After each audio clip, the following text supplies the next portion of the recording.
Olá, pessoal, estou aqui de novo. Estou gostando de vir aqui falar para vocês. Já estou acostumada aqui com a nossa sala do Chico Xavier. E hoje nós vamos trazer um outro tema que foi escolhido agora pelo MIEP, né, para nós desenvolvermos, né. Puxa, fiquei emocionada com esse projeto, com essa possibilidade, e espero que quando tiver inaugurado, a turma lembre de mim lá em Nova York e fala: Jussara, vem junto aqui comemorar com a gente essa nova sede, né? Essas palavras de Jesus, ide e pregai, elas são extremamente importantes, porque o próprio Mestre, quando veio estar conosco, nos mostrou que nós não podemos trabalhar de forma isolada, não podemos trabalhar sozinho. Imaginem só se Jesus não tinha condição de sair sozinho e realizar toda a tarefa. Indubitavelmente, acho que os discípulos davam mais trabalho para ele, né? Quando a gente tem que carregar as pessoas nas costas, às vezes acontece isso no centro espírita, do que se ele tivesse que ir fazer sozinho. Mas, na subdivisão das leis de Deus que nós aprendemos no Livro dos Espíritos, existe uma que fala sobre a lei de sociedade, a dependência que nós temos um dos outros. E esse ide e pregai, muitas vezes, nós achamos que pode estar apenas condicionado a determinadas pessoas, a determinadas possibilidades. E hoje, então, nosso objetivo, através dessas reflexões, é mostrar para todos nós o quanto cada um de nós realmente podemos fazer assim essa diferença. É tão incrível quando nós vemos, né, que Jesus veio, trouxe aqueles ensinamentos, falou para uma época de 2000 anos atrás, e a atualidade de tudo que Jesus fala, e como ainda essas palavras atendem principalmente a nós que vivemos assim, em termos de angústias, de tristezas, de dificuldades. Ao abrirmos o Evangelho, parece que Jesus está falando conosco hoje, né? Nas palavras de vida eterna, como eu citei ontem. Então, hoje, para basear um pouco esse nosso estudo, eu gostaria de trazer para a nossa reflexão algumas palavras de um mentor que tem sido extremamente importante na vida de todos nós espíritas. Nós espíritas temos tido a bênção de ter alguns luminares que vêm, de uma certa forma, com muita dedicação, com muito amor, nos esclarecer e nos orientar. Só que muitas vezes a gente presta mais atenção nos mentores mortos, né, desencarnado, como o Espírita fala, do que no mentor vivo. E hoje, então, eu quis trazer um mentor vivo, que pelo menos para mim, particularmente, tem sido um excelente guia e motivador do trabalho que eu realizo, que é o nosso querido Divaldo Franco. E numa entrevista, né, que foi feita com o Divaldo Franco, perguntam a ele: Divaldo, como o trabalhador da seara espírita deve entender nesses tempos de transição o ide e pregai de Jesus? Só um minutinho, deixa eu aumentar aqui. E Divaldo responde o seguinte: na minha opinião, o ide e pregai de Jesus para os tempos modernos mereceria um acréscimo e vivei o que ensinais aos outros. Essa é a maior dificuldade que a gente tem, né? Como é fácil, ainda hoje de manhã nós estávamos conversando com um grupo de pais, né? E que nós estávamos até falando a respeito de que muitas vezes a gente usa até o horário do Evangelho no lar, né, para dar aquelas broncas bem diretamente, né? Então, sempre, né, abrir o evangelho, está vendo? Esse evangelho hoje é para você. Como a gente sabe pregar, né, para os outros, chegar e falar, nossa, tive no centro espírita hoje, tudo que falaram, lembrei de você devia estar lá. Devia, mas às vezes a gente também nem convida, né? Não leva a pessoa, mas muitas vezes nós temos esse tipo de comportamento. Nós só olhamos, nós fazemos as pregações, né? De uma maneira que a gente está querendo impor na vida do outro a transformação que nós não fazemos em nós mesmos. Então, essas palavras de Divaldo, além de pregai, vá e realize realmente e viva aquilo que você prega, porque quando nós vivemos o que nós pregamos, mesmo que a gente fale, olha, gente, estou tentando, eu sei que não dá para fazer todo dia, tem hora que a gente é melhor bem-sucedido, tem hora que não dá, mas entendo a dificuldade. Mas muitas vezes a gente tem esse ar superior, né, de, nossa, por quê? Porque na doutrina fala isso, porque Jesus dizia aquilo, e a gente vem com essa pompa, né, com essa coisa toda, mas quando vai ver no nosso comportamento, as pessoas não estão vendo e não estão sentindo aquilo que é realmente para sentir.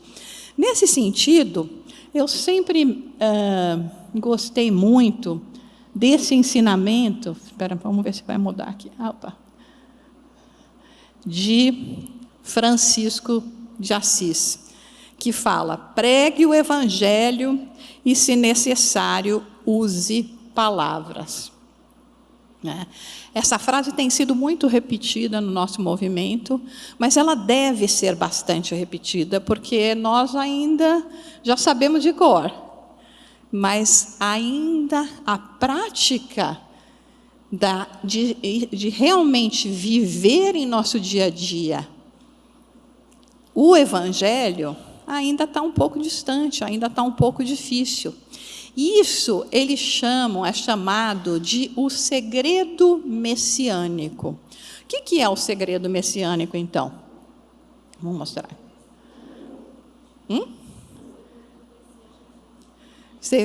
Segredo messiânico, desculpa, eu não ouvi? Jesus, né? Então, na verdade, você tem razão. O segredo messiânico, se a gente fosse falar de uma palavra só, é Jesus, sem dúvida, né? Porque é sempre, como nós falamos ontem, o nosso guia e modelo. Mas o que significa esse segredo messiânico? Significa exatamente a vivência do Evangelho. É o viver, é o exemplificar mais do que falar. Então, nós nos recordamos de uma passagem na vida de Jesus, aonde ele estava vindo ali por Jerusalém, e 2 cegos se acercaram dele e falaram o seguinte: filho de Davi, tem compaixão de nós. É interessante, né, como eles se referem a Jesus. Filho de Davi. Veja só, que só nessa denominação que eles deram a Jesus, eles já mostram a Jesus que eles reconhecem que Jesus é o Messias. Porque lembra que, de acordo com as Escrituras, né, o Messias viria da linhagem de Davi. Então, eles já chegam e dizem, filho de Davi. Eu fiquei tão emocionada quando eu li isso, a gente fica arrepiada até, né, de pensar. Nunca pensei em me referir a Jesus assim, com tanta reverência, né? Filho de Davi, tende compaixão de nós. E Jesus então pergunta a eles: vocês creem em mim? E eles dizem que sim. Então eu vou ajudá-los, e acaba curando esses 2 cegos. Mas ele fala o seguinte para esses 2 cegos. Eu tenho que olhar aqui, gente, senão não dá para ver quando foi aqui. Acautelai-vos de que ninguém o saiba. Então, eles viram para o cego e falam assim, olha, eu vou curar você, mas não vai contar para os outros, não vai sair por ali fazendo alarde. E aí, o que acontece? O que vocês acham que acontece? Eles, porém, retirando-se, espalharam sua fama por toda a terra. Como é que vocês acham que eles fizeram isso? É lógico que a nossa tendência vai ser dizer, não, desobedeceram Jesus, né? Aquela hora, na hora de chegar para curar, filho de Davi, meu amigo, né? Meu Messias, me cura, sim, Senhor, o que o Senhor pediu eu vou fazer. Na realidade, essa passagem nos remete ao seguinte, justamente aquilo que nós chamamos de o segredo messiânico. Eles não falaram nada. Eles foram respeitosos ao pedido de Jesus, de não falar para ninguém. Mas era visível. Antes eles não enxergavam nada. Agora eles aparecem lá na vila, né? Na província, lá enxergando tudo. E é dessa forma, então, que nós caracterizamos esse segredo messiânico, aonde não são as nossas palavras que vão impactar as pessoas, que vão modificar necessariamente as pessoas, mas sim o exemplo, o fato, a constatação. Nesse caso, nós estamos falando de uma constatação fisiológica, onde não viam, passaram a ver. Mas quantos de nós, aqui mesmo, eu imagino que na vida de todos vocês deve ter acontecido isso, não deve ter sido só na minha, né? De gente que fala, mas Jussara, você está diferente. Hoje em dia você é tão calma, tão, não sei, né? Tem aquele jeito. Acho que quando eu te conheci na adolescência, você não era assim, não. Você era mais retada. Como é que era esse negócio, né? O que está acontecendo com você, né? Então, as pessoas vão vendo a transformação no nosso comportamento, né? E é esse ide pregai, nesse sentido, que Divaldo fala e especifica. E ele continua dizendo o seguinte: o divulgador da doutrina espírita não é um astro a disputar 15 minutos de holofote, como se convencionou chamar o movimento de transitória fama, mas aquele que brilha mais pela vivência, de modo que suas palavras tenham um poder de significado por estarem revestidas de sentimento do amor. Então, esse é um momento muito delicado para nós, porque muitas vezes existe a possibilidade de, no Espiritismo, nós assumirmos posições, assumirmos cargos, assumirmos um trabalho dentro da casa espírita ou no movimento espírita que vai nos trazer um destaque. Agora, Benjamin Franklin, acho que era Benjamin Franklin, era Abraham Lincoln, que costumava dizer o seguinte: você quer conhecer uma pessoa, dê poder a essa pessoa. Eu tenho quase certeza que é ele, mas desculpem se eu me enganei na citação.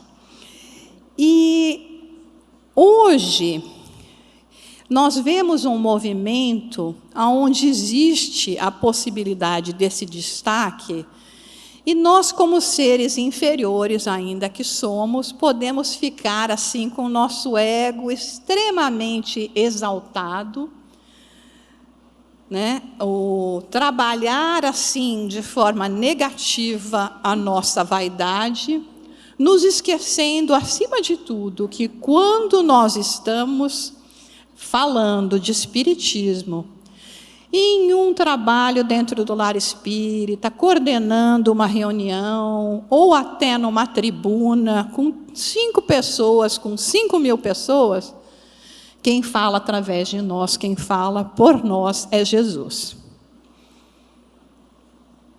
Então, eu me lembro que Raul Teixeira costumava dizer que ele nunca recusava as palmas, porque ele achava também uma indelicadeza. Mas ele sempre dirigia essas palmas agradecendo a Jesus, aos espíritos que os inspiraram no seu trabalho, no seu labor espírita, né? Nós vemos, inclusive, tão interessante, porque, como diz, o palestrante espírita, aquele que está na coordenação de um trabalho, mesmo que seja um grupo de estudo, ele deve, acima de tudo, sempre se preparar, e se preparar muito bem. Não pode chegar e falar, agora os espíritos cuidam de mim, use aqui e faz o que vocês quiserem, estou à disposição. Não, a gente tem que se preparar, porque senão é pedir para os espíritos, fazerem uma comida, eles chegarem lá em casa, abrem lá o nosso armário, não tem nada para ele fazer. Então, eles chegam aqui, abrem aqui, olha o que nós temos de matriz para eles poderem trabalhar, e não tem nada. Mas cada vez que a gente faz, a coisa sai diferente. Eu mesmo, agora eu preparei esse negócio aqui, pensei de falar de um jeito, estou falando de outro. Porque a gente sabe que vem nessa orientação, esse trabalho todo. Então, o mais importante que Divaldo está nos alertando aqui é para que o intelectualismo vazio não substitua jamais a grandeza da mensagem de Cristo. E é aquilo que nós comentamos um pouco ontem, Às vezes a gente chega, faz uma palestra assim com um cabedal de conhecimento fantástico, mas não traz a mensagem do Cristo e não fala ao coração das pessoas. As técnicas de comunicação, então, por exemplo, vocês vão ter que ficar aqui me escutando 1 hora, Então, tadinho de vocês, já chega a cadeira que às vezes não é tão confortável. Para uns o ar-condicionado está muito frio, para outros o ar-condicionado está muito quente, eu queria que tivesse mais. Para outros, dependendo do horário, a gente já está pensando no cafezinho da tarde, o que eu vou fazer para o jantar. Então, é lógico que o expositor, além de se preparar com conteúdo daquilo que ele pretende trazer, repartir com os irmãos e as irmãs que aparecem, também vai utilizar de algumas técnicas. A gente não pode vir aqui num tom de voz monótono, De vez em quando a gente faz uma brincadeirinha para acordar as pessoas. Eu tenho um truque que eu costumo fazer, que vocês vão notar agora, já vai conhecer o truque da Jussara, que é assim, vou contar em segredo, para a internet toda ouvir. De repente eu estou falando assim, nesse tom de voz, aí eu falo assim, mas... É porque eu estou vendo que tem uns ou outros dormindo aí na plateia.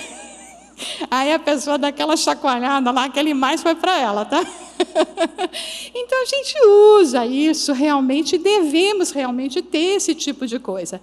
Mas, além de tudo, não só ficar preocupado com essa questão do intelectualismo, mas também as próprias palavras, as próprias expressões.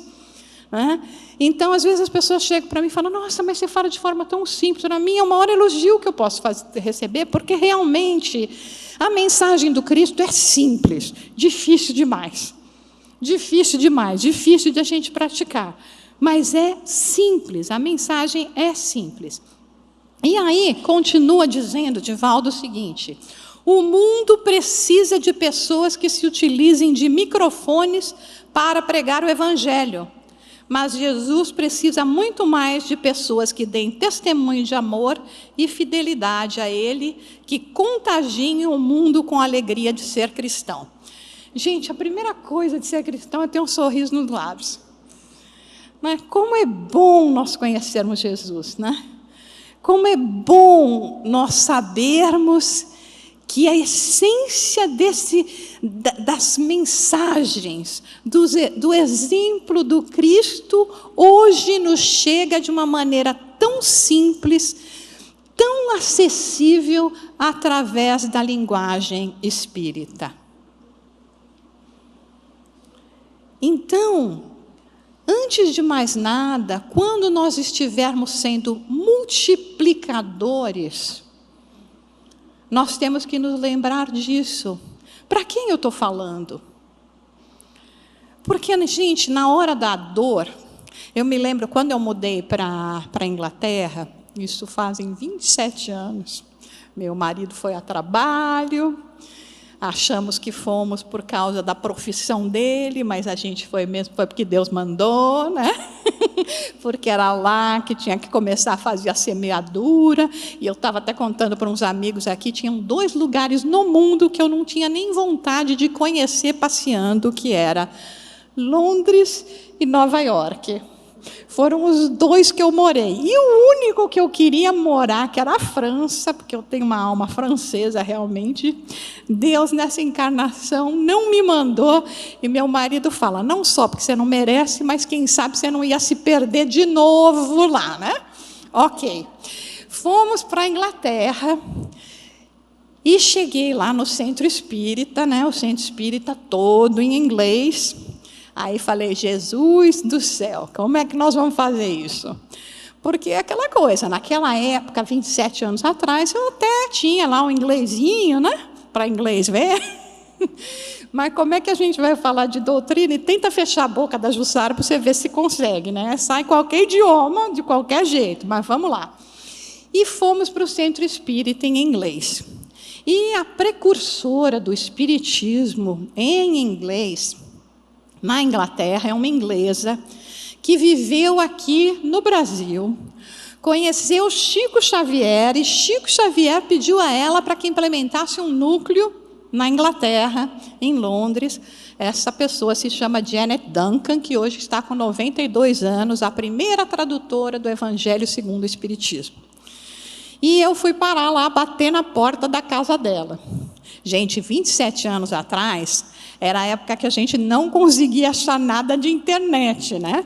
Eu lembro que eu fiquei procurando em vários centros espíritas, até que eu consegui o telefone de uma filha dela que morava no Brasil, e ela me passou o endereço e eu fui. E hoje em dia tem gente que chega no nosso centro e fala, nossa, moro 5 anos aqui em Nova York, não sabia que tinha centro espírita. Nunca achei centro espírita, porque não procurou, né? Porque com a internet, espera um pouco. Bom, fomos parar lá na Janet, e aí aprendemos com ela, quer dizer, ela nos disse 2 coisas. Primeiro, Jussara, espiritismo aqui na Inglaterra não pode ser feito às sextas-feiras. Eu já fiquei pensando, será que sexta-feira é aquela coisa, né? Culto africano, né? Matriz africana, é dia de trabalho diferente.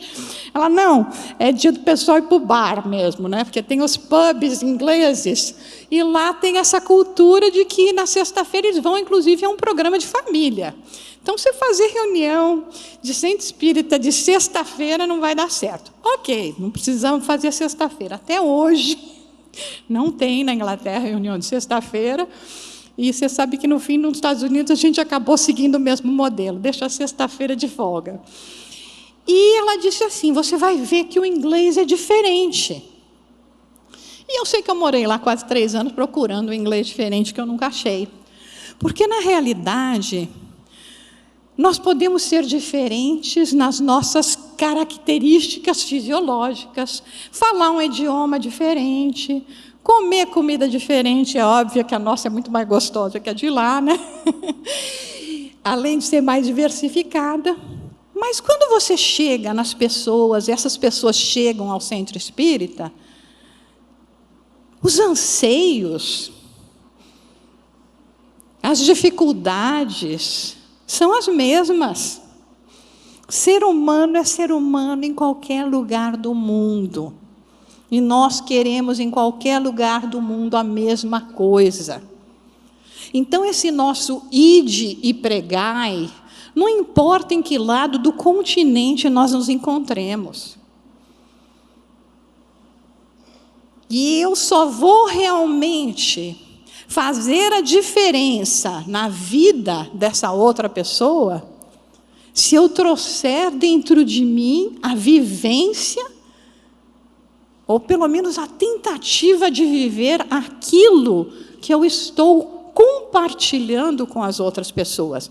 Então, nesse sentido aqui, de não tenho prata nem ouro para dar-te, mas o que tenho eu dou, que é uma referência ao Ato dos Apóstolos, quando umas pessoas, mendigos, estavam querendo auxílio de Pedro, e Pedro falou que como ele não tinha nada, que não tinha prata, que não tinha ouro, mas ele podia orar para Jesus e pedir a cura daquelas pessoas, e conseguiu a cura, a ponto de que as pessoas ficavam disputando a sombra de Pedro para serem auxiliadas. Então, é a mesma coisa em relação a nós. Às vezes nós falamos, mas Jussara, ou então, não vou falar Jussara, vou falar do Rossandro, aqui nós estamos na terra do Rossandro querido.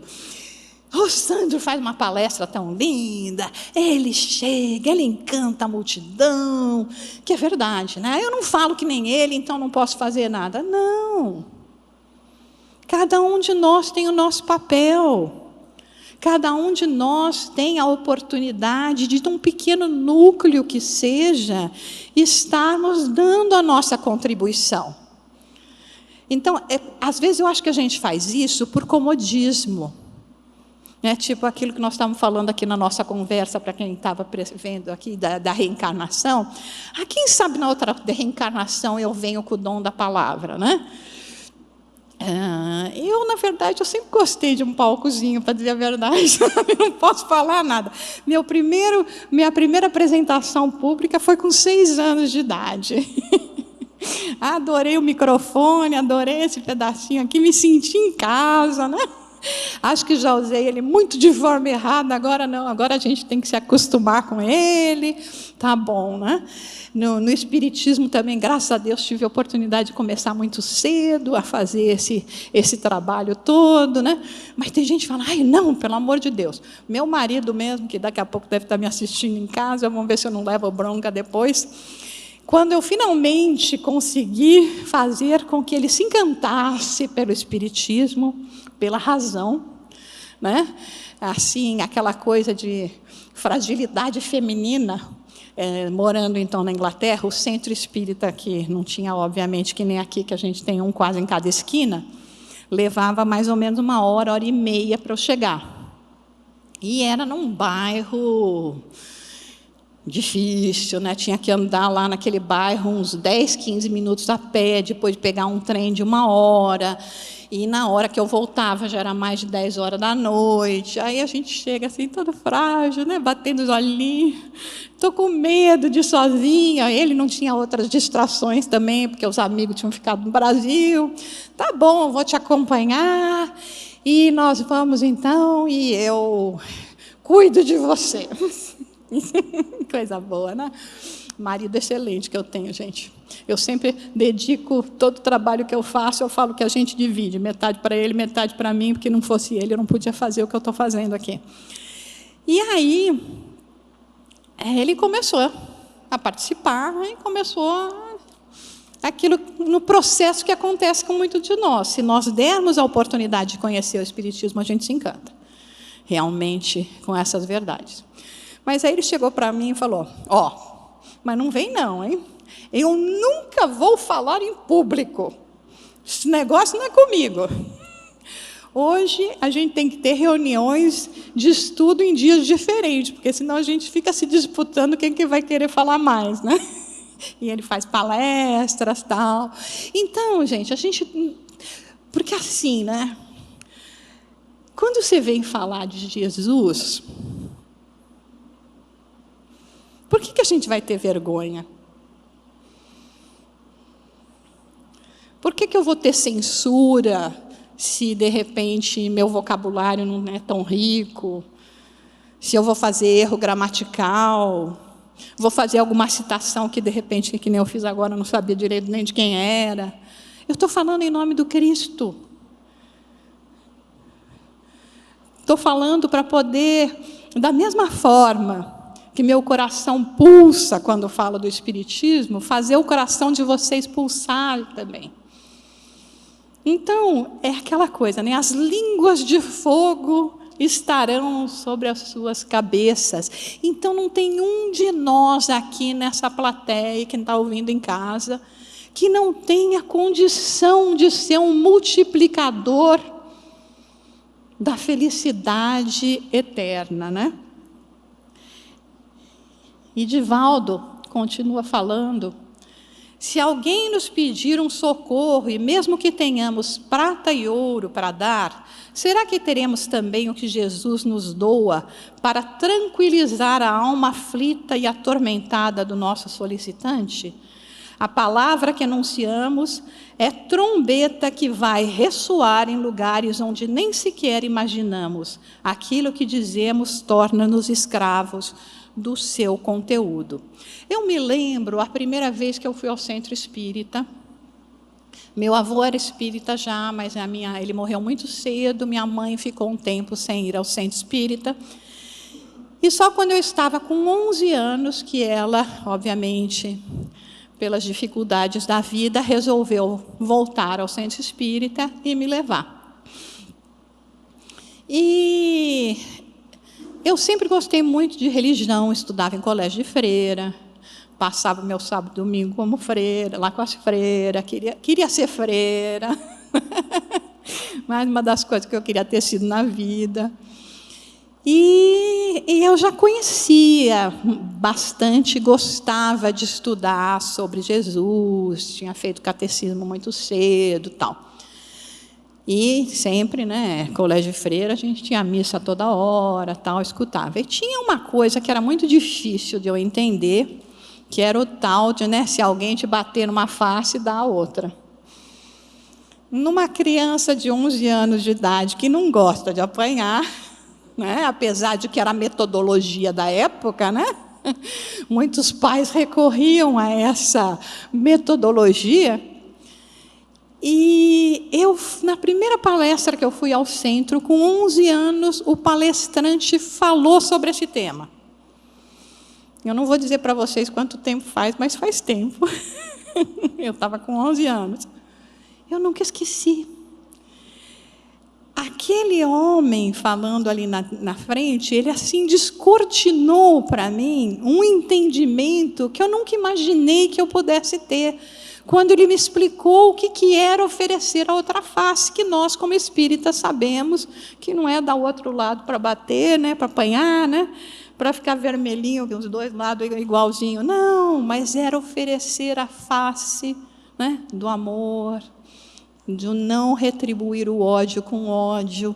Aquilo fez sentido. Então, vocês vejam a importância das palavras e como elas nos impactam vida fora. Eu não sei o nome dessa pessoa, eu gostaria muitíssimo de saber quem era, para um dia dizer para ele: você mudou a minha vida. Porque a partir daquele dia, quem levava a minha mãe no centro espírita era eu. Eu falava: mãe, eu quero ir para o centro espírita. E aí, graças a Deus que ela me levava, e hoje eu estou aqui, né? E essa é a nossa situação. Então, segue Divaldo dizendo: é necessário que todos nós, os que fomos convidados à militância para a divulgação da doutrina espírita, não esqueçamos os requisitos básicos: pureza de coração, simplicidade, cortesia, amor, caridade, vendo naquele que aguarda a nossa palavra o irmão necessitado do caminho, de quem deveremos ser o bom samaritano, e não o sacerdote presunçoso que passou de largo, ou o levita caprichoso que o abandonou à margem da estrada. Quando somos convidados a sermos a voz do Cristo, nós não podemos chegar com a soberba e imaginarmos que, porque nessa encarnação nos foi dada essa oportunidade de resgate, que nós somos melhores do que qualquer um dos outros que não estão ocupando no momento essa posição. Na verdade, como diz, né, a gente tem que se preparar mais ainda, escutar mais ainda, porque os ouvidos estão perto da boca, né? Estudar.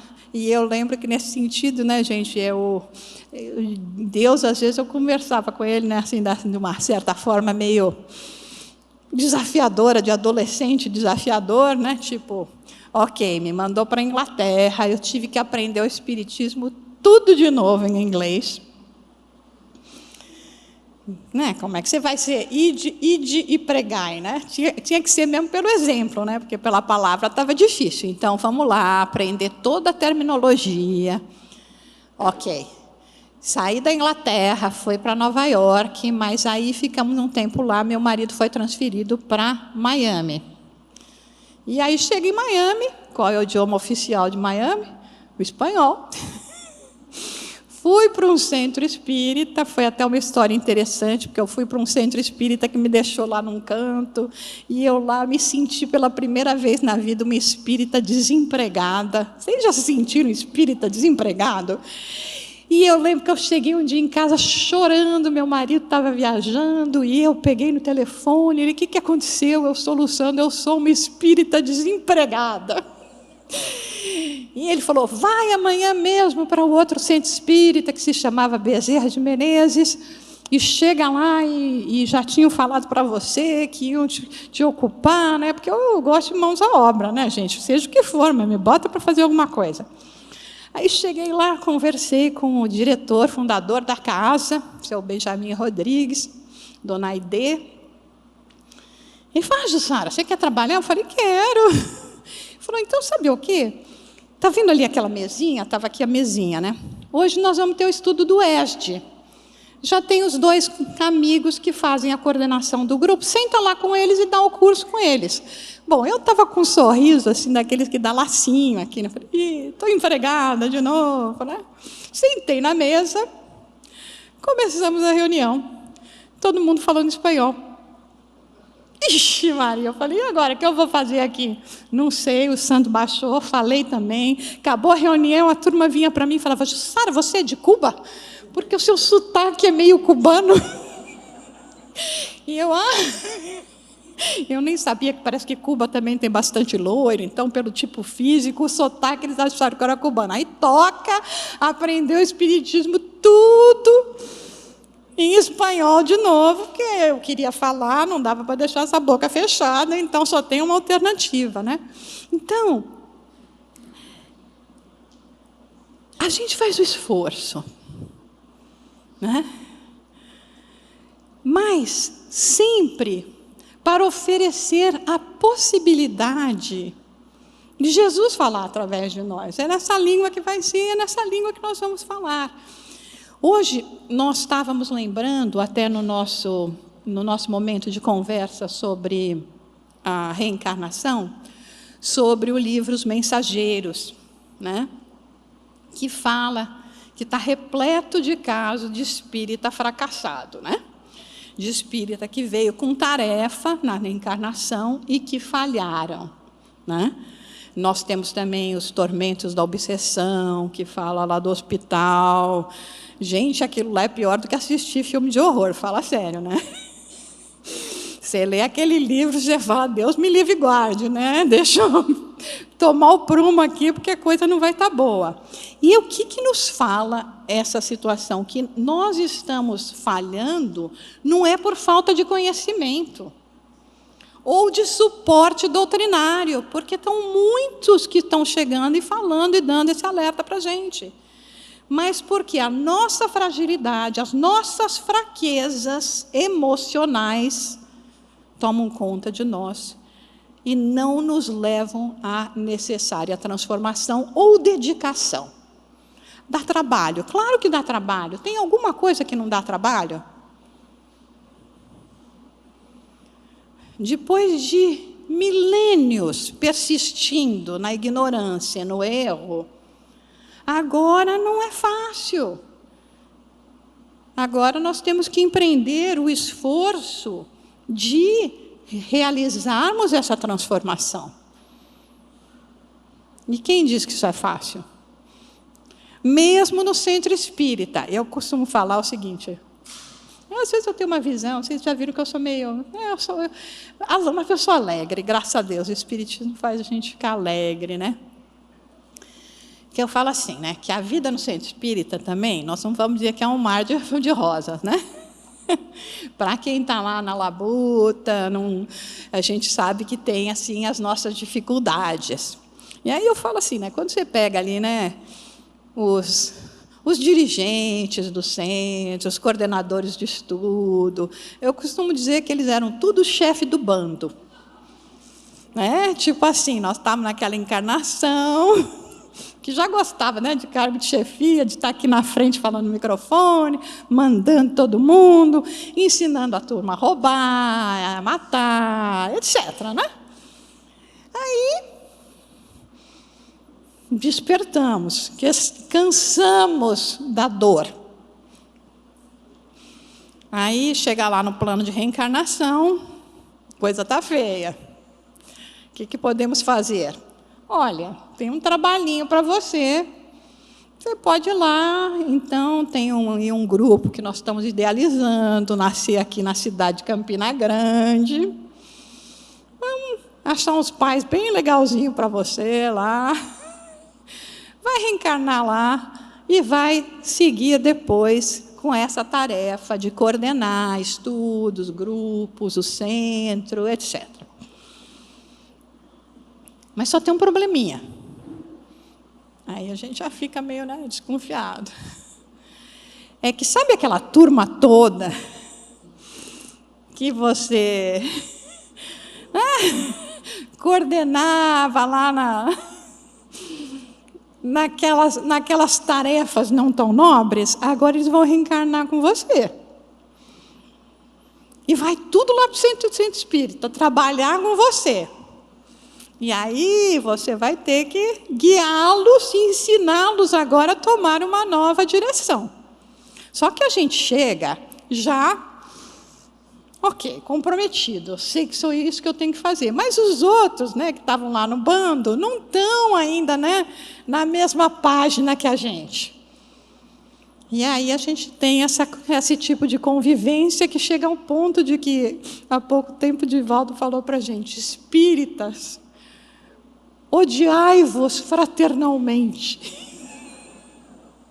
Porque, olha, fala sério, às vezes até isso a gente tem aqui no centro espírita, né? Mas é compreendendo que nós temos esses compromissos. Nesse sentido, é que quando Jesus chega para Francisco e fala, Francisco, vai reconstruir a minha igreja, e ele rapidinho foi lá, agarrou as pedras, montou lá. Para quem teve a oportunidade de visitar já a igreja porciúncula que Francisco fez, tem a mesma arquitetura da casa de Maria que João fez, que é a encarnação que é Francisco. É uma coisa impressionante. Você olha, parece que as pedras foram até colocadas da mesma maneira. E Francisco entende da mesma forma que nós, porque os atos externos são muito mais fáceis de serem feitos. Lavar a mão, né? Aqueles chegar, ter uma postura, falar, comprar um monte de livro, deixar na estante. Eu também tenho, tá? Um monte de livro na estante, mas eu leio bastante. Mas ainda tenho muito lá que ainda falta ler. Mas quando Jesus fala, reconstrói a igreja, onde está o templo que nos fala? Onde é que está o templo de Deus? Alguém quer falar? No coração. Então, reconstrói o meu templo no coração, a partir do seu. E depois no de todas as criaturas, mostrando que eu sou o bom pastor, com simplicidade e humildade, né? Então, esse é o trabalho que Jesus pediu a Francisco que fizesse. E hoje nós louvamos tanto Francisco, São Francisco, mas nos esquecemos de construir o templo como ele veio nos falando. Há pouco tempo eu tive o privilégio, a honra de fazer uma palestra sobre Francisco de Assis em Assis. Gente, que emoção. A gente se sente desse tamanhinho, né? E aí, estudando mais sobre a vida de Francisco, eu não sei, eu tenho que confessar para vocês. Se Francisco de Assis estivesse aqui hoje e falasse, Jussara, me segue, eu não dava conta.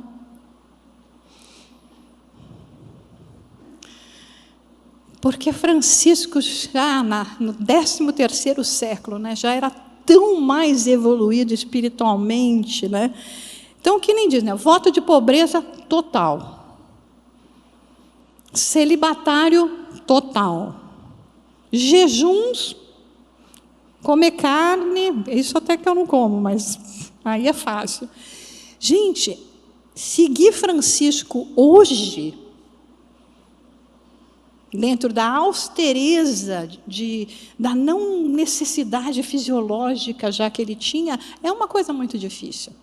Mas nós vamos fazendo aquilo que nós podemos, né? E só tem uma forma de nós conquistarmos isso, né? Eles usam até, às vezes, aquela palavra, né, uma palavra bonita, metanoia, né, que é a mudança da nossa mente, a mudança do nosso entendimento a ponto de nos levarem à transformação moral, que é o ponto primordial do espírita. Kardec já não nos falava que o espírita verdadeiro é aquele que empreende esforços para a sua transformação? Então está escrito lá muito claramente, gente, você quer se chamar espírita? Faça esforço para a sua transformação. E não está nem pedindo para a gente fazer a transformação, está só falando para a gente fazer esforço, né? Então, é importantíssimo e necessário essa vivência de evangelho, não numa fé superficial, não uma crença que fica parada nas questões materiais ou de ordem intelectual, mas que ainda não penetre o cerne do ser para que este faça um trabalho mais profundo de análise de si mesmo, como propõe Santo Agostinho. No meu desejo, desculpa, eu estou falando bastante da minha experiência, mas às vezes é gostoso a gente compartilhar também. Eu falei, né, minha mãe me levou para o centro espírita com 11 anos, eu sempre gostei de tudo que era essas coisas, sabe?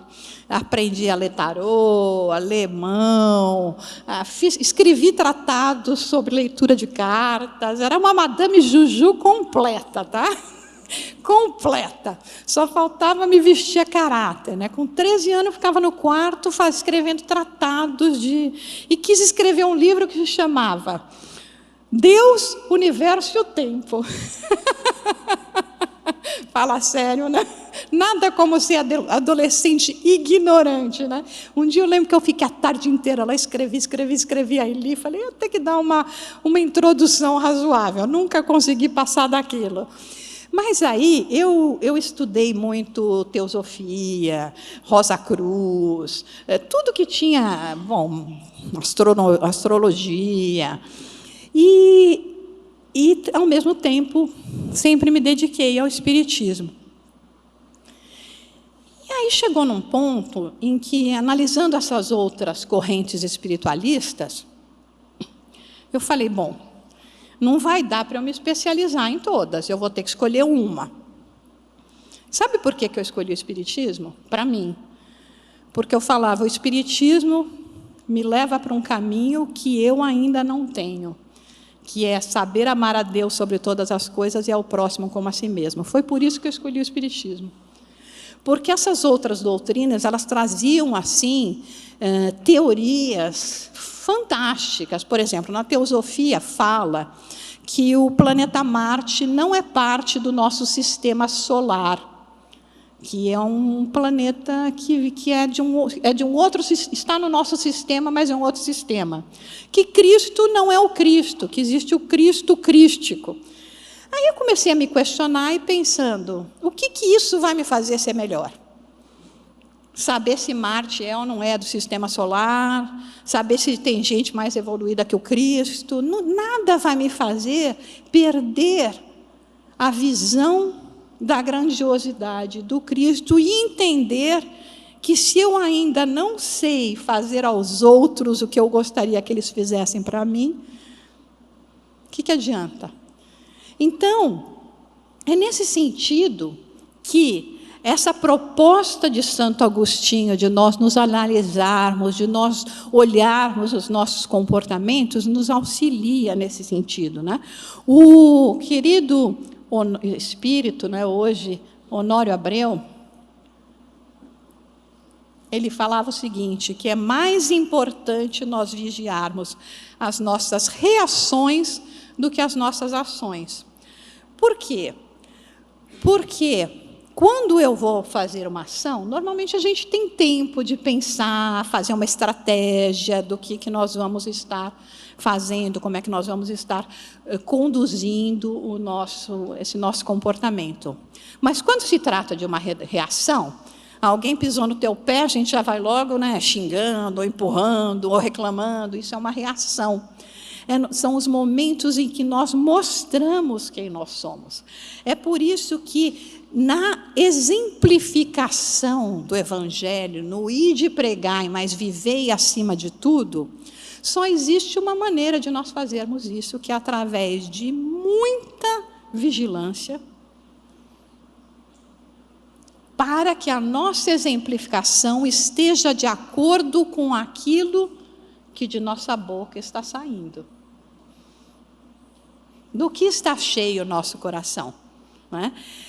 Tem uma história muito interessante que o querido amigo, ele me chama de Maninha, eu vou chamar ele de Maninho, o Aloysio Elias, que faz aquele trabalho de episódios miudinho, que eu assisto todos e repito.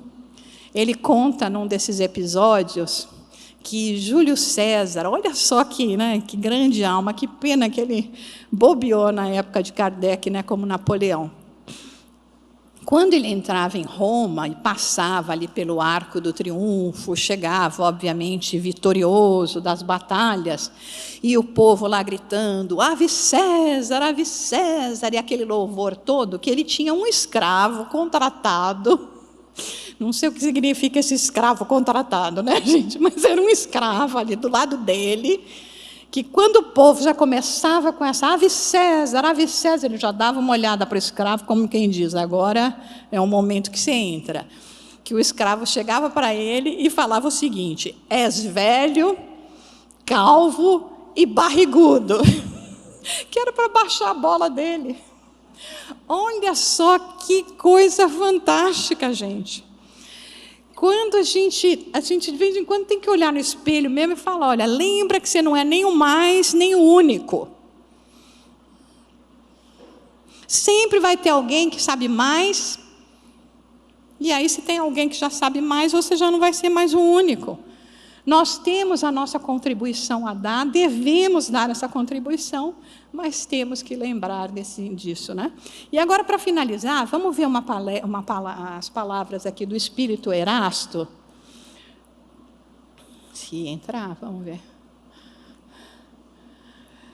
Não, no Evangelho segundo o Espiritismo, através da médium Ambel, né? Do médium, senhor Ambel, que fala o seguinte, não mais vos assusteis, as línguas de fogo estão sobre as vossas cabeças, ó verdadeiros adeptos do Espiritismo, ide e pregai a palavra divina. É chegada a hora em que deveis sacrificar a sua propagação, os vossos hábitos, os vossos trabalhos, as vossas ocupações fúteis, ide e pregai. Convosco estão os espíritos elevados. Certamente falareis a criaturas que não quererão escutar a voz de Deus, porque essa voz a exorta incessantemente à abnegação. Pregareis o desinteresse aos ávaros, a abstinência aos dissolutos, a mansidão aos tiranos domésticos como aos déspotas. Palavras perdidas eu o sei, mas não importa. Faça mister se regueis com os vossos suores o terreno onde tendes de semear. Homens simples e ignorantes, vossas línguas se soltarão e falareis como nenhum orador fala. Ide e pregai. que as populações atentas recolherão ditosas as vossas palavras de consolação, de fraternidade, de esperança e de paz. Que importam as emboscadas que vos armem pelo caminho? Somente lobos caem em armadilhas para lobos, porquanto o pastor saberá defender suas ovelhas das fogueiras imoladoras. A fé é a virtude que desloca montanhas, disse Jesus. Todavia, mais pesadas do que as maiores montanhas, jazem depositados nos corações dos homens a impureza e todos os vícios que derivam da impureza. Parti cheio de coragem para removerdes essa montanha de iniquidades, e depois levai a palavra divina aos grandes que a desprezarão, aos eruditos que exigirão provas, aos pequenos e simples que aceitarão, porque principalmente entre os mártires do trabalho desta provação terrena encontrareis fervor e fé. Ide e agradecei a Deus a gloriosa tarefa que Ele vos confiou. Mas atenção, entre os chamados para o Espiritismo, muitos se transviaram. Reparai, pois, vosso caminho e segui a verdade. As palavras do Espírito Erasto, extremamente atuais para nós, para o nosso movimento, para as nossas disposições interiores, nos convidam a observarmos que no momento em que nós resolvemos, assumir essa doutrina, trazer essa doutrina para as nossas vidas, nós temos uma responsabilidade. A responsabilidade primeiro para conosco, porque é como nós estávamos falando, nós às vezes nos preocupamos excessivamente na transformação do próximo sem olhar a nós mesmos. E é muito mais pelo nosso exemplo, pela atitude, que nem o segredo messiânico, que é a nossa atitude que nós vamos fazer essa diferença, que nós vamos realmente intrigar as pessoas. As pessoas ficam intrigadas com os nossos comportamentos. Eu me lembro uma outra grande lição que eu recebi de Divaldo. Quando o tio Nilson morreu, para aqueles que não sabem, era o irmão de Divaldo, que trabalhou, abriu a mansão junto com ele, que acompanhava Divaldo nas palestras, assim, aquela pessoa que dava realmente apoio a ele. Divaldo estava em São Paulo, porque ele tinha palestras, e eu escrevi uma nota para ele, até achando que ele não ia nem ter tempo de olhar. Eu não sei como é que Divaldo faz, mas ele vê as coisas. Daqui a pouco ele responde, Jussara, meu coração está partido, mas eu tenho trabalho para fazer, porque os filhos do Calvário me esperam. Gente, escutar, ler aquilo, naquele momento em que eu sabia que você conhece, entende a dor que ele estava passando, da ausência física de um companheiro de tão longa data, mas ao mesmo tempo consciente do compromisso que ele tinha de trazer para essa divulgação, para esse trabalho, para esse consolo que é tão importante para todos nós. E aí tem uma pergunta que fala o seguinte: se entre os chamados para o Espiritismo muitos se transviaram, quais os sinais pelos quais reconheceremos os que se acham no bom caminho?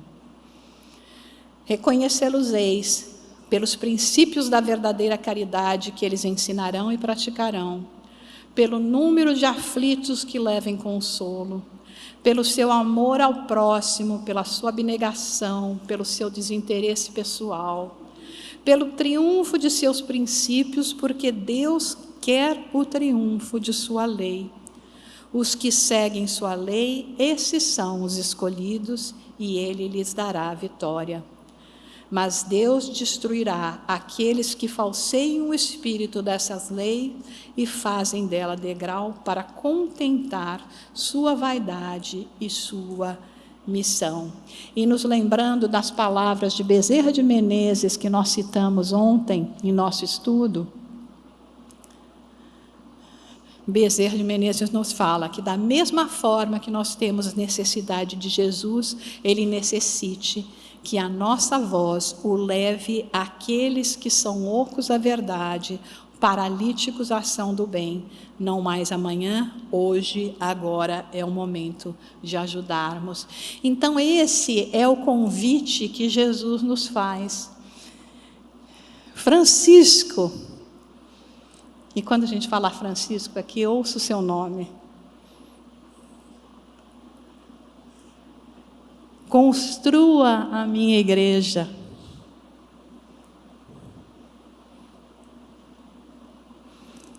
Lembre que sou pobre e humilde de coração. E que neste momento abençoado de nossa humanidade, necessito do amor e da dedicação de cada um dos irmãos que ora procurando vencer as suas próprias fraquezas, aceitaram o convite de virem a mim e de, através dos meus exemplos, caminharem em direção à verdade e à vida. Muitos são os desamparados que choram sem saber em que direção poderão encontrar guarida para as suas dores, esclarecimento nos questionamentos de maior angústia da alma. Construam a minha igreja. Procurem em vocês, nos seus próprios corações, aquela semente divina que já muito foi plantada em sua criação pelo Pai de misericórdia e amor. Ide e pregai. Não temeis, porque sempre que estiverem servindo as hostes divinas, estarão presentes, vos secundando, porque está na lei que aqueles que se sintam verdadeiramente filhos de nosso Pai Criador possam multiplicar o seu amor por toda a humanidade. Ide e pregai, ide e senti o abraço fraterno dos amigos espirituais que, ora presente, trazem o consolo e a gratidão, porque sois vós os chamados para darem continuidade à missão gloriosa de semear a esperança, o consolo e o amor universal para todas as criaturas. Que o Pai nos abençoe.